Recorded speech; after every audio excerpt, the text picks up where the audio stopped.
Supreme কোর্টের নতুন নির্দেশ, অযোগ্য বলে চিহ্নিত নন এমন শিক্ষকরা আপাতত স্কুলে যেতে পারবেন।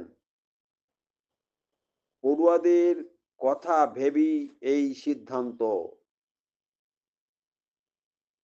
শিক্ষাকর্মীদের ক্ষেত্রে চাকরি বাতিলের নির্দেশ বহাল থাকছে।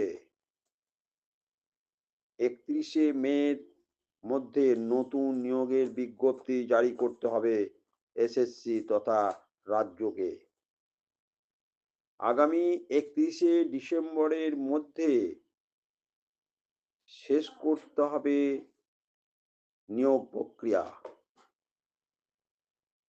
সময়সীমার মধ্যে নির্দেশ না পালন হলে উপযুক্ত পদক্ষেপ নেবে সুপ্রিম কোর্ট।